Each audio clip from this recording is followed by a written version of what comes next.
friends. This is Christopher Davis-Shannon, and today I want to show you a method that we can use to apply rhythm with our left hand instead of our right. And that's a technique known as left hand muting. A lot of times on uke we learn something called chucking or chunking, which is a type of right hand muting. And we get in the habit of using that for every time that we want to shorten the length of a note.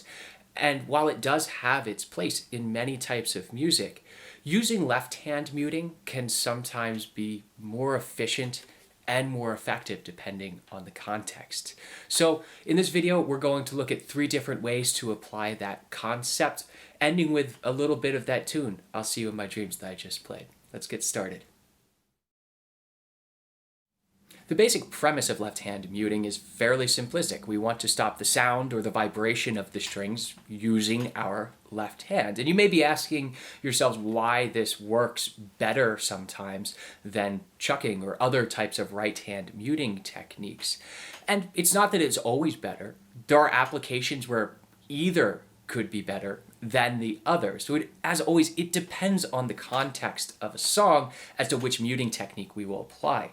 But to me, the left hand muting ultimately frees up the right hand to be able to do whatever it wants while I'm controlling the length of the notes with my left hand, instead of stopping on the strings and then resetting myself. So in a lot of ways, it can make the sound and the groove more smooth on a song. Now, we're going to start out talking about this in what I find to be the absolute hardest method of left hand muting, and that's applying it to open chords or chords that use mostly open strings. And with that, we're going to use, again, what I find to be the hardest chord to do this on, which is C major. The reason for this is we have 3 open strings, and we'll see later that when we use fretted notes, this concept's a lot easier. But we're ukulele players. We play a lot of open chords, so mastering this on the open strings is actually very important. So again, just doing this is fairly easy when we talk about it. That doesn't mean it's easy in practice. So as we voice our C major chord, you can use whatever finger you want to play that 3rd fret of the A string. It doesn't matter too much.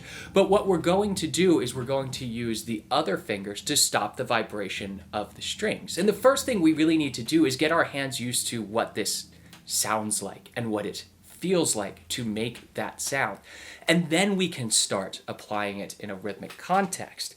Now the thing is, our fingers only need to lightly touch the strings. A lot of times we press down too hard and that makes a sound.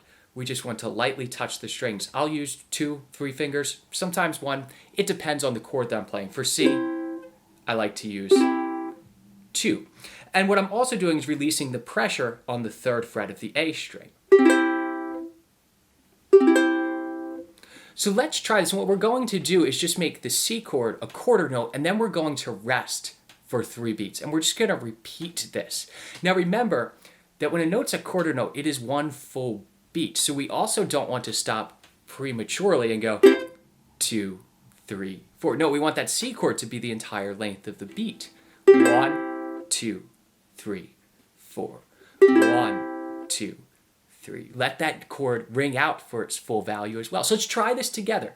Just quarter notes, and use whatever fingers you like. You have to find what's comfortable for you with your hands on your instrument. 1, 2, 3, 4. 1, 2, 3, 4. 1, 2, 3, 4. 1, 2, 3, 4. 1, 2, 3, 4. Now this should seem probably fairly easy to you, but we always want to practice things slow and run the motions at a slower tempo so that we're not thinking about too much when we get faster. We want our hands to get used to this at the slow speed. So now let's try effectively doubling this. Let's play a quarter note rest, another quarter note. So we'll be playing on beats 1 and 3 of the measure now. And again, make sure that we're letting this C major run out for the whole time, that entire first beat. So it'll sound a little bit something like this. 2, 3, 4. 1, 2, 3, 4. 1, 2, 3, 4. Let's try that together. 1, 2, 3, 4. 1, 2, 3, 4. 1, 2, 3, 4. 1, 2, 3, 4. 1, 2, 3, 4. Very good. And then we can make this so that it's all quarter notes with just a slight space in between, giving us really an eighth note and then an eighth note rest. And this would be if we were playing, say, swing style music and playing straight quarter notes the whole time. Sort of how we would apply this. There's really quite a bit more to it in the nuance when we get into that style of music. But this is a great way to practice when you're starting on just even spaces between each of the notes, where we'd have something like this. 2, 3, 4. 1, 2, 3, 4. 1, 2, 3, 4. So we get this nice sound of this pulsing rhythm with just a little bit of space differentiating all of the chords. Let's try that together. Again, all on our C major chord. We're going to take the tempo down just a little bit. 1, 2, 3, 4. 1, 2, 3, 4. 1, 2, 3, 4. 1, 2, 3, 4. 1, 2, 3, 4. Now, each open position chord is going to present its own challenges in this manner. I can't necessarily use the same fingers for an A7th chord or, say, an F major chord. So you need to go through just a few of your common open position chords and figure out how you will mute them. But this method is ultimately the same for each of them. And once you have one of them, the other ones are much easier to break down because your hand is already used to that motion. So now let's look at how we would apply this if we're playing closed position chords. So if you've been watching my channel for a while, you know that I'm a huge fan of closed position chords in much of the music that I play. And this left hand muting and the easier application of it on closed position chords is one of those reasons that I prefer to use these in many contexts. And the great thing is once we get control of this on one chord, if we're using all four fingers, ultimately the principle is the same for every other closed position chord. The only other thing you'd have to figure out is how this feels when we're playing just a bar chord. But again, the method is really the same. So let's pick a chord. I like a C diminished 7th chord. 2, 3, 2, 3. It's a nice easy one, and these diminished chords repeat across the fingerboards. We play them quite a bit. So the premise is a little bit different when we have closed position chords because we're not going to put down fingers to stop the strings. We're going to release the pressure on the strings while maintaining contact with the strings. So while we're fretting it, we just lift up the pressure but keep our fingers right where they are.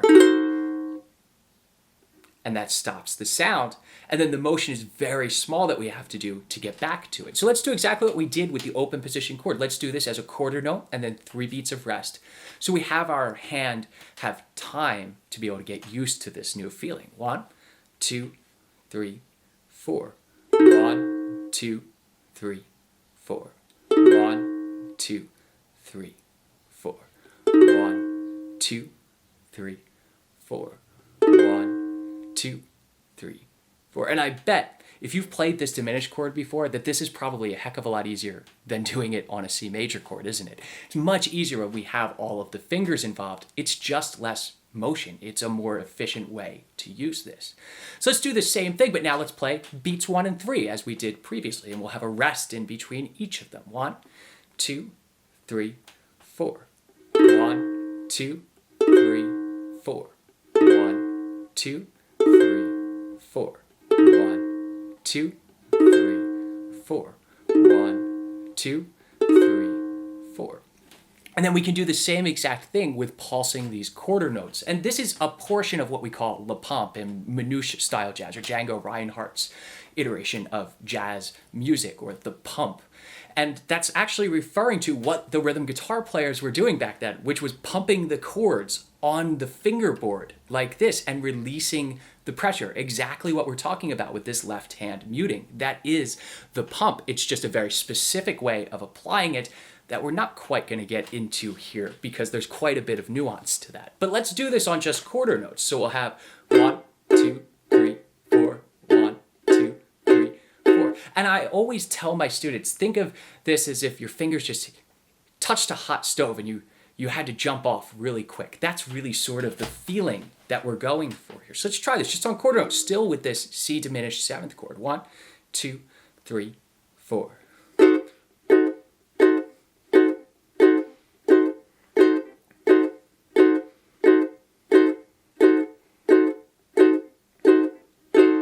Good. And the key here is we're working on this in a very simplistic rhythmic way, right? With even spaces between all of the notes, but we don't have to do that. As I was speaking about previously with LePomp style playing, we can do that, but the spaces between the notes are different on each beat. So by utilizing this same technique, but applying a different rhythmic device to it, we can end up with something like this.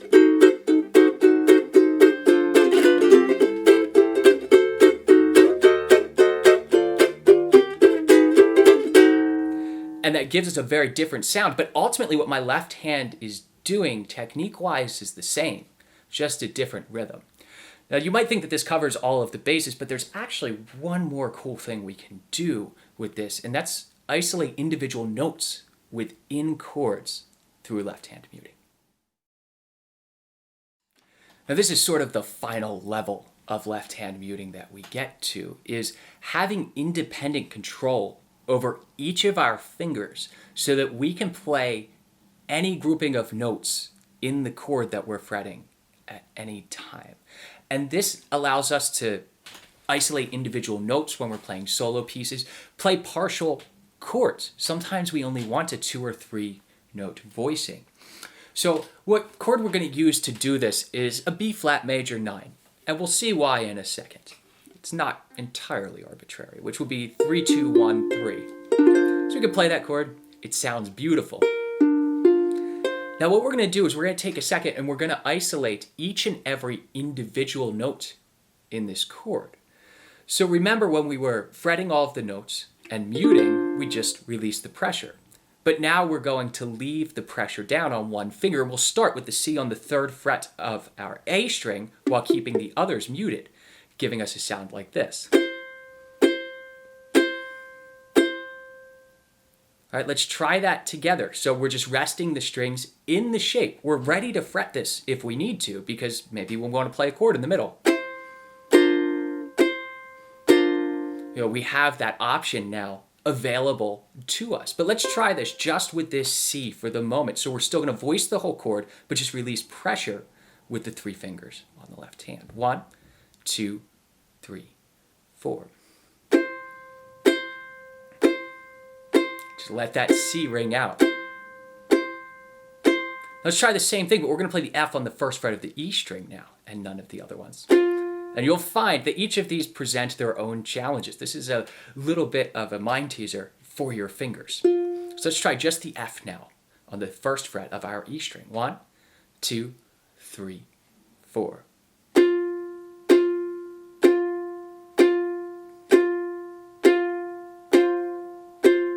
Good. And now let's do the D on the 2nd fret of our C string. Everything else muted. Just join in with me on this. Good. And then finally, let's get the B flat on the 3rd fret of our G string. And I always find this the toughest one. You can hear I don't always get it. And that's okay. Always with practice, we get better at things. And these are never going to be perfect. Sometimes you're accidentally going to put down a little bit of pressure. It happens. But the more that we work on this, the more facility our fingers have to isolate all of these individual notes. And you can pick any 4-note chord that you want to practice this, and just practice putting down maybe 2 fingers at a time, or just 3. And this gives us the ability to have true independence with each of our left hand fingers. And that's always our goal on an instrument, is we don't want to think about these things while we're playing so that we can play music. In the beginning of this video, I played a little bit of Isham Jones' I'll See You in My Dreams.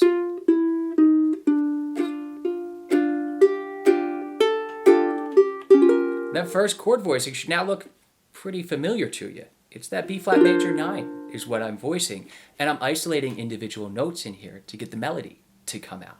Effectively, what we're doing is building the chord piece by piece. So we're going to voice the entire chord, but first we're only going to play the 2nd fret of our C string, that D right there. We're going to pluck it and then strum through. So we have a rhythmic hit giving us the same exact note, and then we're going to pluck the 1st fret of our E string, but we're leaving the D down. As I said, we're building the chord. So our 2nd strum will have both notes. Let's listen to this first measure. And then we have an open G string, so you can just lift up this finger and strum through. So now we have 3 notes to the chord. And then finally we have our open A and strum through. So our first 2 measures of I'll See You in My Dreams will sound and look like this.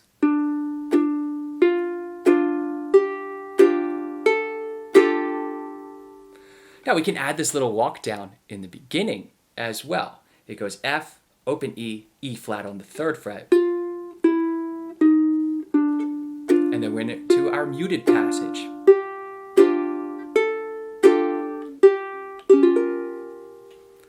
So I really hope you've gotten something out of this lesson, and it's probably not going to be easy when you start. That's the reality. This is just giving ourselves a new fine motor skill to develop, and it can be very frustrating at the beginning. Work on this just a little bit each day, especially isolating these notes. It's not easy, but you can do it. It will just take time.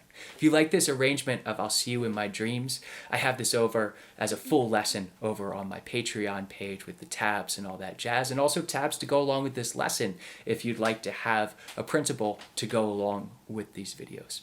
I'll catch y'all next week.